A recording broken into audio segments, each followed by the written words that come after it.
Oh yeah. All right, fun time. Okay. We're going to go ahead and play around a little bit here. Let's see. Fire her up. Okay.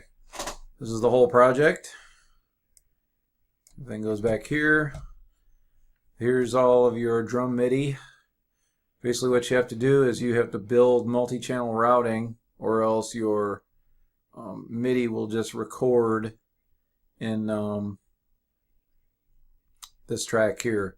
So you build your multi-channel routing and then you delete the tracks you don't need, which to do that, which we'll get on that here. But here's your kick, snare, hats. That's what's already been done so far. Here's your electronic stuff. And here's a guitar track. Here's a kind of a mirror guitar track. You can kind of go between rhythm guitars that are just panned left and right stereo. Here's your bass, and here's a separate harmony track for the guitars. I do have a spot for vocals whenever I bring it in, you know, when I start demoing that stuff. So the fun part is as you drop your MIDIs in, and I've already dropped about 3/4 of this part in right here. So the trick is where it gets fun, obviously with your little main marker here, you can move that, you know, move it around back and forth.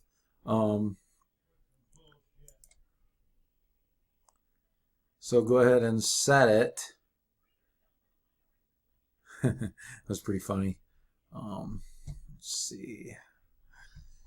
Wherever, you know. Let's go ahead. We'll go ahead and put it about midway through this. This is all double kick right here. So what we got is a bunch of measures of 4/4 into 2 measures, I guess, of really just 1 measure of 7/8. That's actually a measure of 4/4 right there.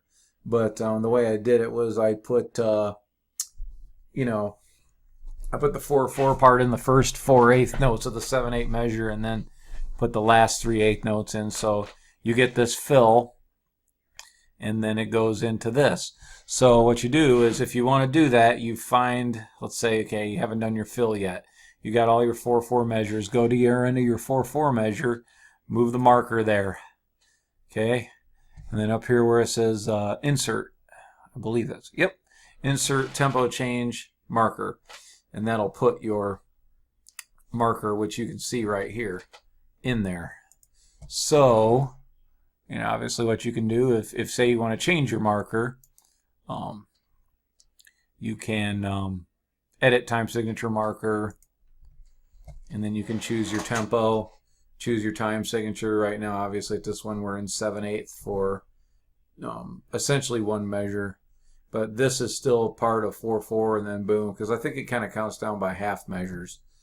So I'll cancel that right now. But what we will do is do this. We'll edit this one so we can hear what this is going to sound like, because obviously this says 350 at 4/4.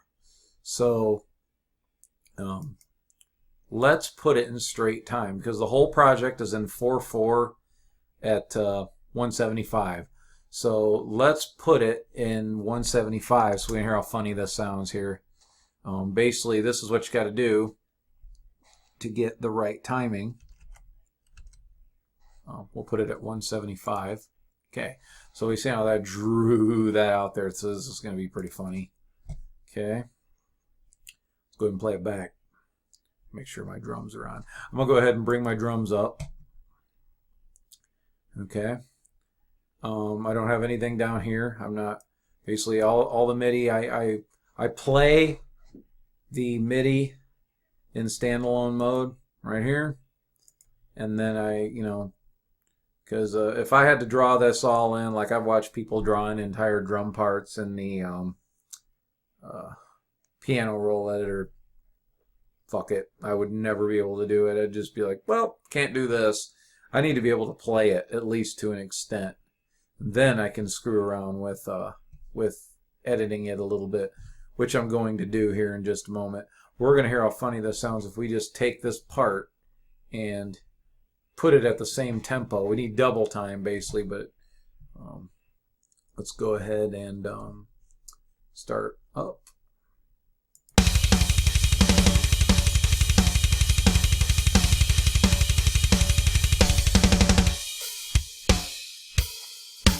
Oh, fuck yeah. Okay. Obviously that ain't working.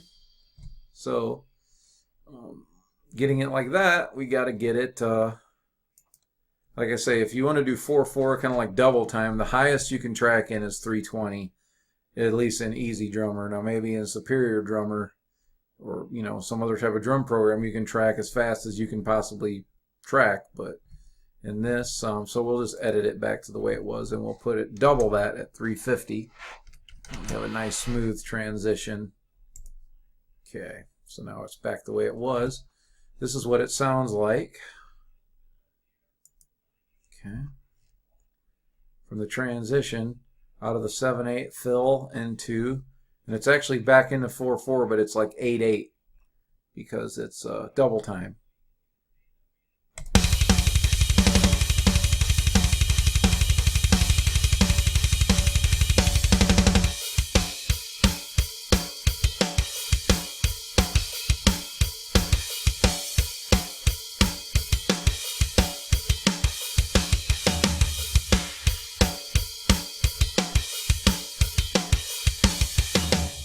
Okay, that's the end. Now we're going to go ahead, and I should have this in here. Well, it's not coming up in here just yet. I'll probably pull it out of standalone mode. But I have done this in standalone mode, so I'm going to just drag in. If I closed everything down and reopened it, then this part 3 here would be back, or it would be in my selection, my MIDI selection here. Actually, it just popped up. Cool. So yeah, click on the folder, boom, cool, popped up. So, don't need standalone mode. Minimize that. Grab part 3 here, and just grab it, hold it, drop it in. Boom. Okay. So now we will hear the whole thing again.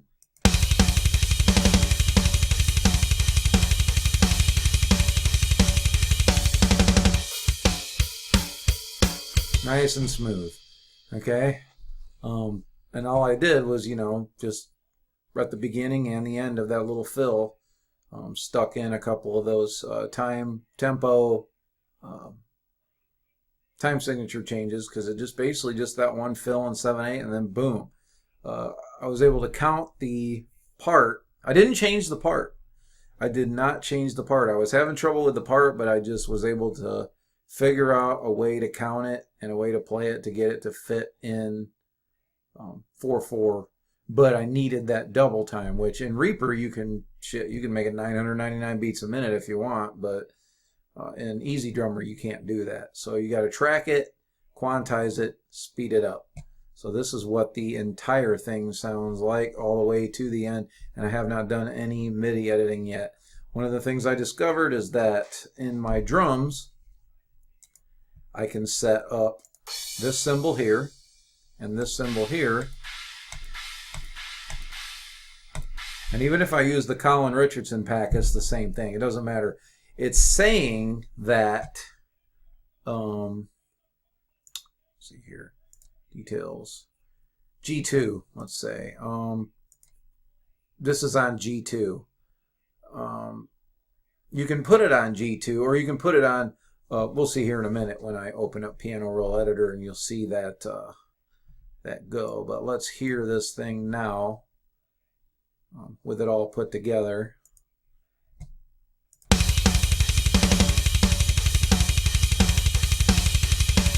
Seven, 8, back to 4/4, straight groove.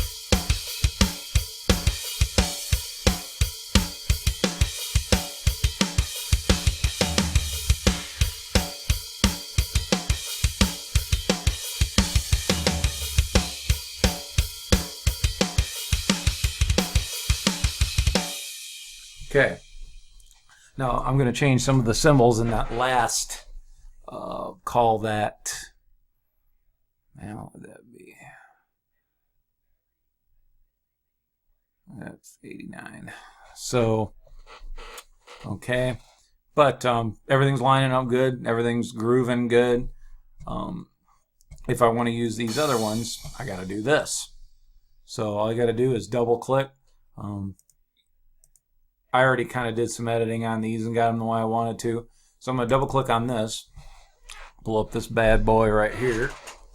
And now you can click on the keys and figure out what instrument is where. There's a tom. Now obviously these are your notes that are showing you. There's your snare. There's that. Okay. There's your ride bell. Okay. Now this is, I'm not going to like go on and do this whole thing on video, but hi-hat, kick drum right there. So you can play it.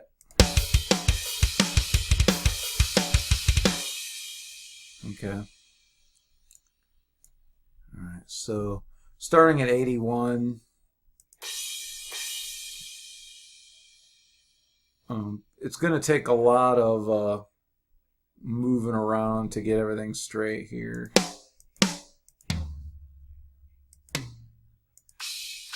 Okay, let's say we want to take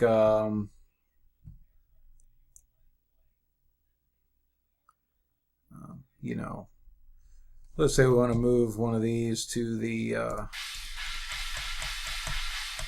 Chinese here.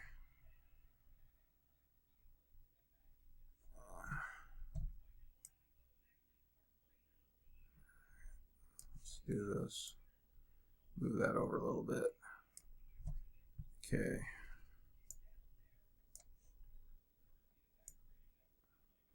Not really coming out there too much.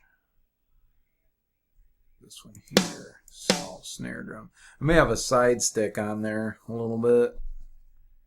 I'm actually not expecting these notes to be this long, the other ones. Now a lot of my right hand cymbal stuff here, I don't really want to move around. Kind of use that as like a primary crash.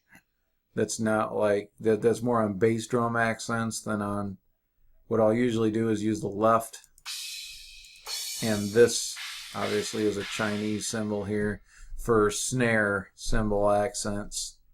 So it's all hi-hat.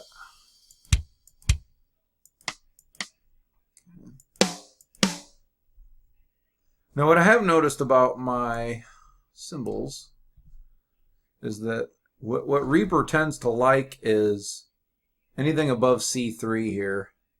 A lot of the effect cymbals are down here in the C. There it is. Right above C1, like D sharp 1.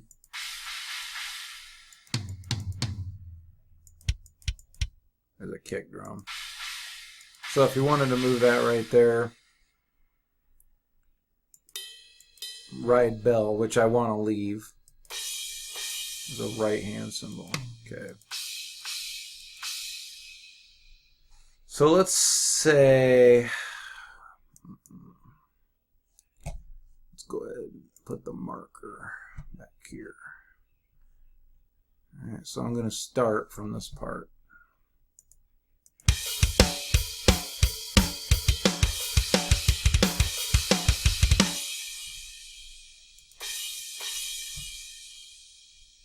Okay.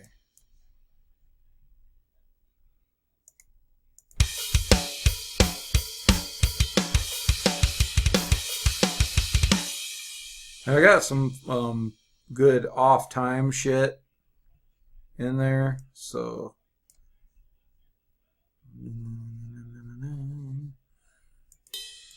where are we at? Some right hand stuff.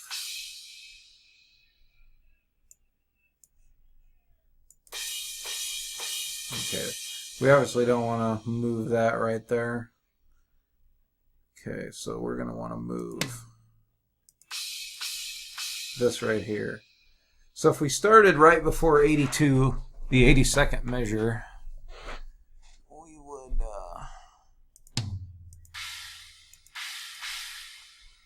And for anybody with a ton of experience using this thing that can fly through this thing, good for you. I hate this fucking thing. If I couldn't play my beats, I'd be fucked. I just wouldn't even mess with it. Just too fucking tedious to fuck with this thing. So, but, you know, this is how you do it anyway. It's just as simple as, say you want to bring that down to the, okay, bring that to the Chinese symbol. Drop it right there.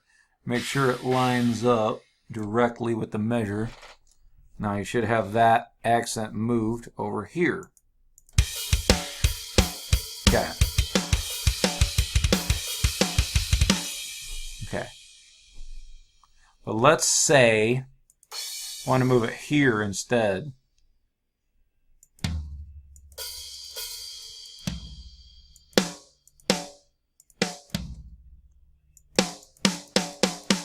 We were down here.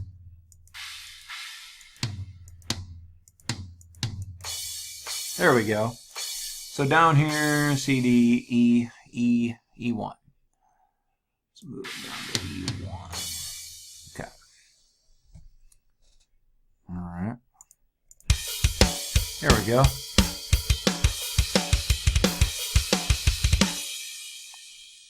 So I could go back up here.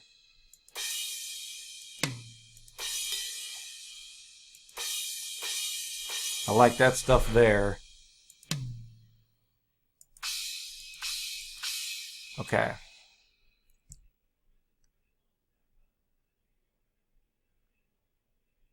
That brought that there. What we got here? That D sharp one. Basically these two right here.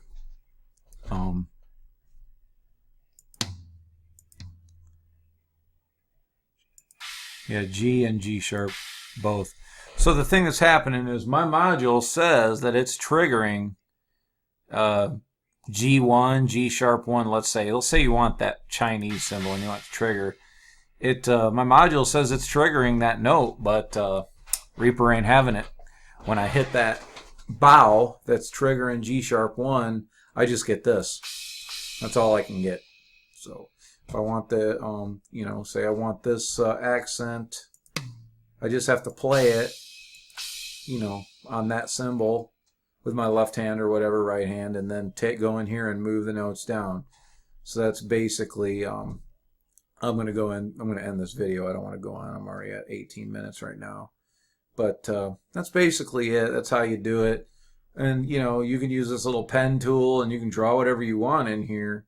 But, you know, drawing, and then, of course, you know, you've got your thing down here. If you want to click on it, you know, adjust your volume level, drag it down, drag it up. That's basically it. And then, you know, it's as cool as getting your MIDIs set in here and then dragging them right into Reaper, dropping them out. And then that's just what you have to do. Now, before I was leaving my MIDIs in here. This thing only goes 299 measures. Or actually, yeah, 299, I think. Maybe even less than that. That's around 230-ish. So you're going to have to drag your MIDIs into Reaper if you're going to have a longer song. I mean, I don't know if this thing would even go beyond a 5-minute song. So depending on, you know, what your time signatures and tempos are, but yeah, you definitely got to drag your MIDIs into Reaper to work with them and then build multi-channel routing. So when you set up your original drum track, then you left click or right click here and choose build multi-channel routing to output of selected effects. And, you know, then you can set in your mixer where you want it to go. Right now, I'm just using the kick and snare on 2 separate channels and the hi-hat, so I get a little more control over those, the volume level of them, and then the rest of the stuff I'm just using to one stereo track because, you know, I don't need total separation right now. Basically in writing mode, demoing this stuff, you know, hear what it's going to sound like. Once I get this the way I want it, cymbal-wise and everything, then I'll put guitars and bass on it so we can hear what this sounds. But it looks like with the countdown, we're going to be right at around 1:30 without the countdown, rather. So that's, say you had an intro and then a first verse, pre-chorus, or two pre-choruses, something like that, and then you had a let's say this part would be the chorus. So song could easily be as long or as short as you want it, but it comes in, I think, pretty good at around 4 minutes. So I'm going to go ahead and cut this video short, and I don't think there's any more I can do. I'm going to, do the actual MIDI editing that I'm going to do. It would take forever if I did it all on video. So that's basically it.